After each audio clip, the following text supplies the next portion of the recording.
After the court, well, actually before the court ruling, as it approached, government of Quebec officials approached the Cree and Inuit who were in court and asked if they would be willing to reach a settlement. Within 5 days of some limited discussions occurred, and within 5 days of the court ruling, Quebec said publicly they wanted to negotiate, and 2 weeks later presented an agreement. Cree and Inuit rejected that agreement as not at all meeting their needs, but they had long discussions about what to do, and Cree leaders, I've been told by Philip Oashish, after looking at it, decided that they needed to do more than fight a project. They needed to address the challenges and the problems in their communities. And that would require something like a treaty that would remake relations with governments. And so the areas of conflict with governments became a focus for negotiations. And I was invited to work with the Cree negotiators on a team of advisors. It was a very intense time. It lasted from early 1974 to the fall of 1975. The Cree team consisted of about 20 people, including Cree negotiators, lawyers, and other advisors, and partly from the natural sciences and engineering, as well as social scientists. And it worked in various combinations in 10 committees, which were each devoted to an area of negotiations: lands, hunting, fishing, and trapping, education, economic development, compensation, the project changes. The Inuit had a similar team, and I counted on the government side that there were over 200 people involved in negotiations. So these very small teams worked intensively. Most days were 14 to 18-hour days through that period. I still was teaching and enjoying my teaching, but all the other time was devoted to that work.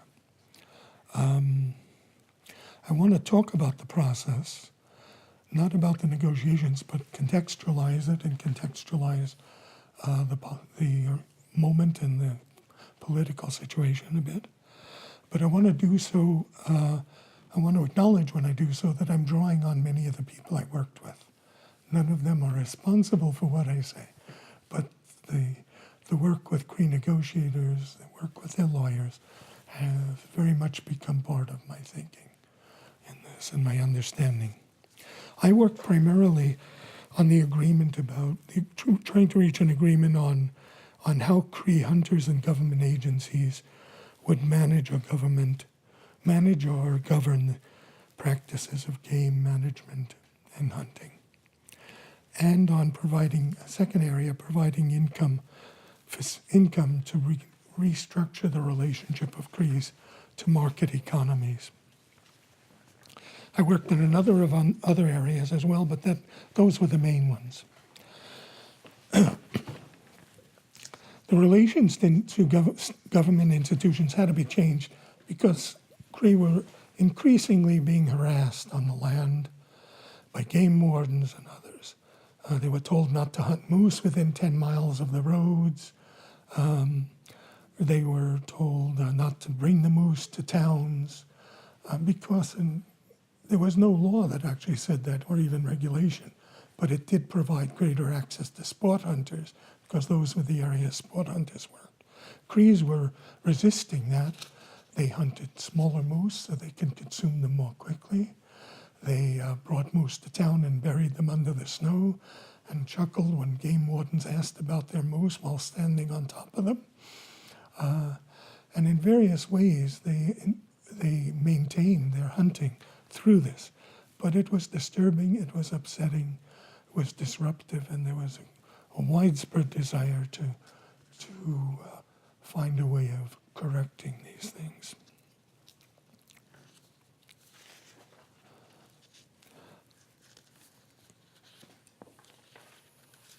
Cree had, of course, been connected to markets for 350 years through the fur trade, and they had worked with governments since the 1930s for 30 years.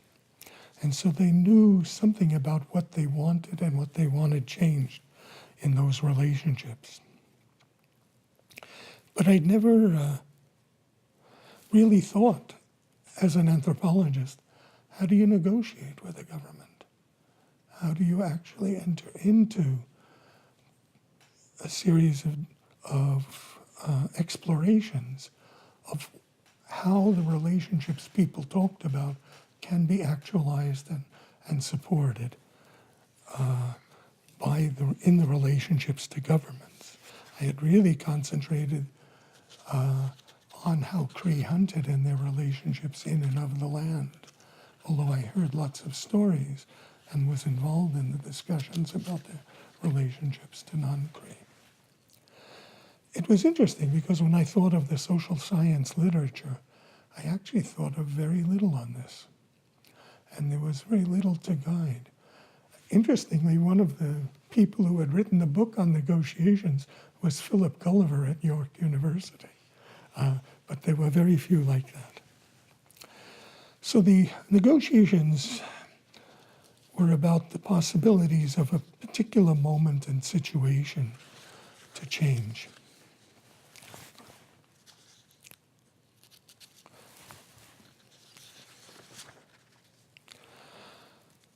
The negotiations set out the general framework, a very general framework. In the negotiations, Quebec senior negotiator said that the province's goal was legitimacy and integrity of its territory because it had not fulfilled some of the terms of the transfer of lands from the federal government to the provincial government at the beginning of the 20th century.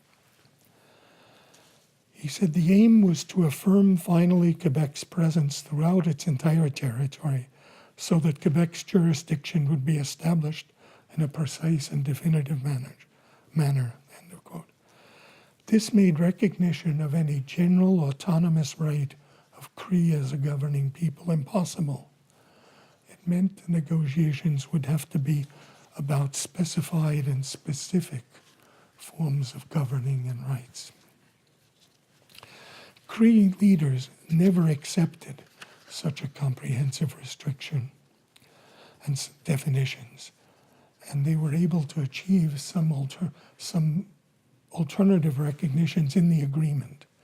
Since the agreement, they've worked tirelessly in numerous ways to find ways to expand and to develop the recognitions of Cree governance as a nation and as a people in a full sense.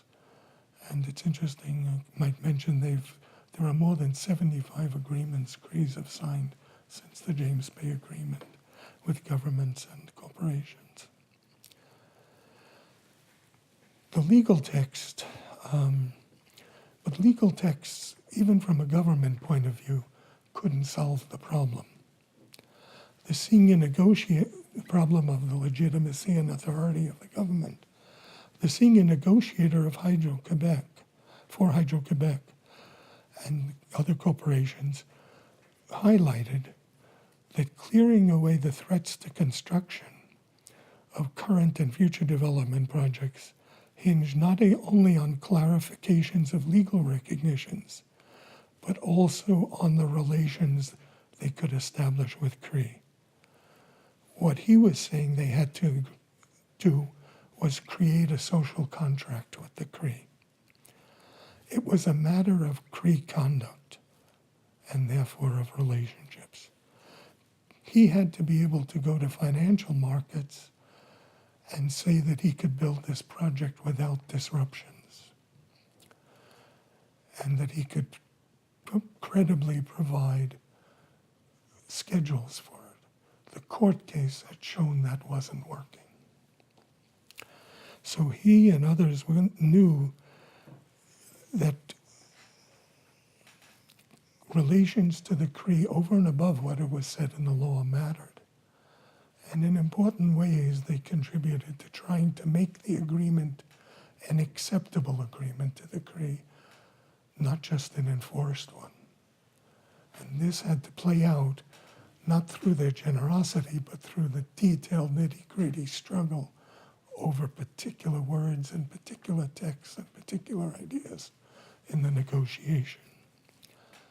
But it meant that there was something to talk about. There was something to negotiate.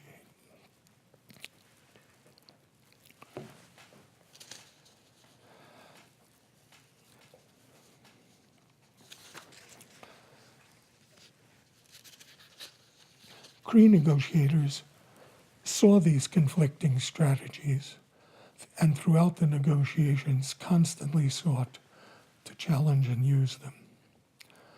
Reflecting on the negotiations in 2000, senior Cree negotiator Philip Awashish summarized his and the Cree thought that concessions to the governments made in the agreements would, quote, allow them to decide to a large extent upon the course of their future, to be self-sufficient and self-governing people, and to have an important role in the development, management, and administration of lands and resources within their homeland.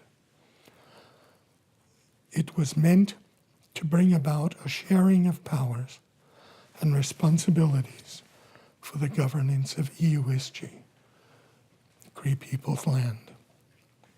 So each of these, when we look at the history after the agreement, the striking thing is that each of these visions, Quebec, Cree, corporations, have been disappointed, and they continue to be. Cree do continue co-governance and have a much stronger national government and stronger communities. Governments and analysts' expectations that Cree modernization would weaken them have not really happened. The Cree are stronger.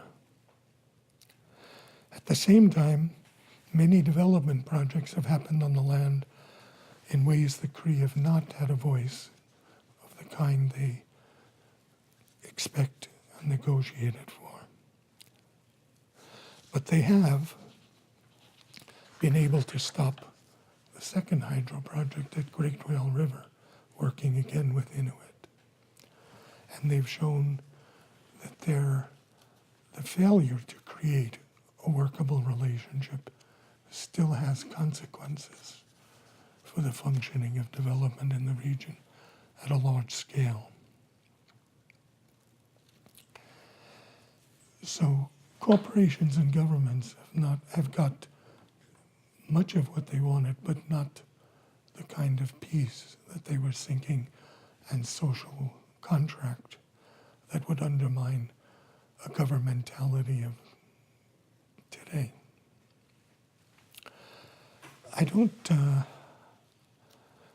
Philip and Awashish and others have given very strong statements in the 25-year review after the agreement that have been published, and so I won't quote them at length. Instead, I'll give you a quick overview, very briefly, of what the negotiations were about in the areas I worked. As I've said, Cree hunting territory stewardship is governance. When approaching the agreement and thinking about negotiating, I thought this is a parallel governance to that of the state, to that of nation-state governance. What you want to do is not negotiate it. You don't want negotiations about Cree stewardship, about Cree control of the land. It is not to be subject in an agreement to the law of the state. It rights to be left on its own, and the conditions for it ought to be negotiated, not its existence. But it was also thought by the Cree negotiators, and I agreed, that some recognitions were necessary and were useful, that the agreement acknowledged there is something that Cree would recognize as governance. And so the agreement included statements that a Cree tallyman was a Cree person recognized by a community as responsible for supervising the harvesting on Cree traplines, which was the common word for Cree hunting territories. And tallyman was also the common word for stewards. That is the word that was used by governments. So supervising harvesting expressed the governing role of the steward on their lands.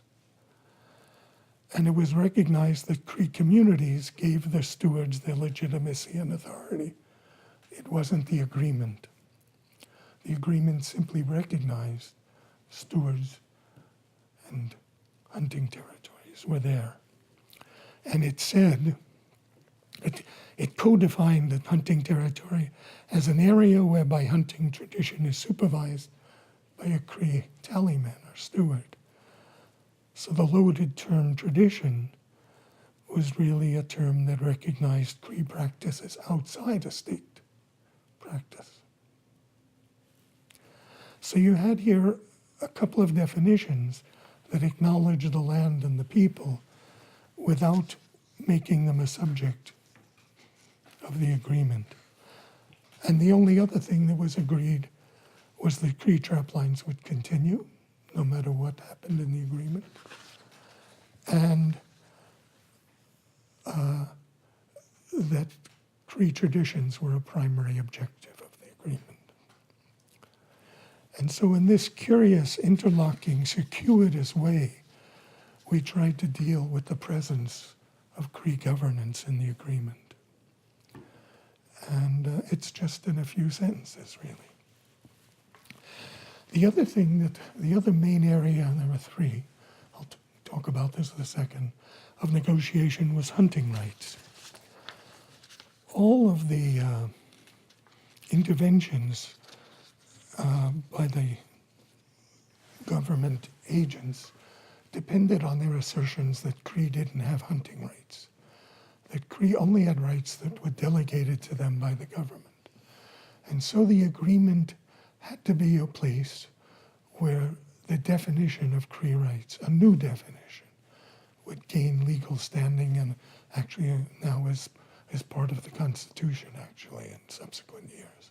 So the one key area of negotiation was the negotiation and definition of hunting rights. This had to be negotiated because it was what the government recognition was, and it was what the government practices had to recognize and conform to in law. Again, the definitions were actually quite straightforward. They had to be essentially means to constrain government as well as acknowledge Cree.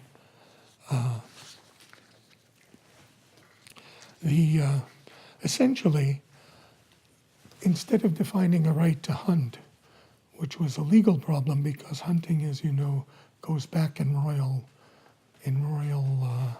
claims 1,000 years. Not to get tangled up in that, the Cree and Inuit were given a right to harvest. A new right that was a right to harvest anywhere and everywhere it was physically possible, subject only to conservation. And conservation was defined in a way that conservation was a goal Cree and Inuit shared with government, and there was a kind of crazy definition that we expected would quickly become out of date, and that did quickly become out of date because it was just based on the current science of the time. So it was a series of negotiations that defined an extremely broad right, and that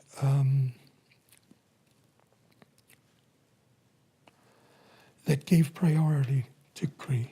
And when I say Cree, I mean Inuit as well, as this was a joint regime.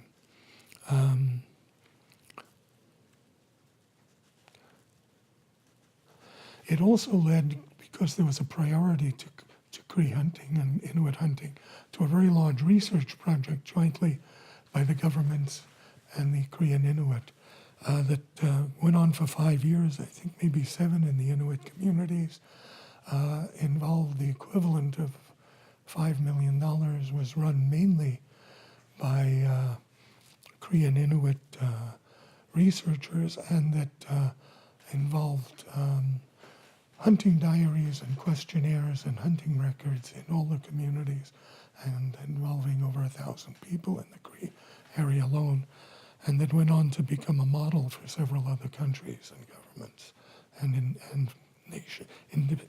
indigenous nations. So that was the area of rights in a nutshell. The third area was government decision processes. 1,000 decisions have to be taken every year about what you're actually going to do on the land as governments. And the effort here was you couldn't broach full equality for Cree and Inuit in those decisions because of the wider framework. But the idea was to set up as binding and strong process of discussion and coming back and rediscussing before decisions were taken by government. I'll leave this very succinctly because it can get extremely detailed, and it doesn't warrant it. It was a very intense cooperative process, but it left final decisions for all but a few important things, especially big game hunting, to the governments. That was the essential agreement that was reached. Maybe I can say by way of, I'll stop there because there's also the income security side to discuss, and I take that on in a moment.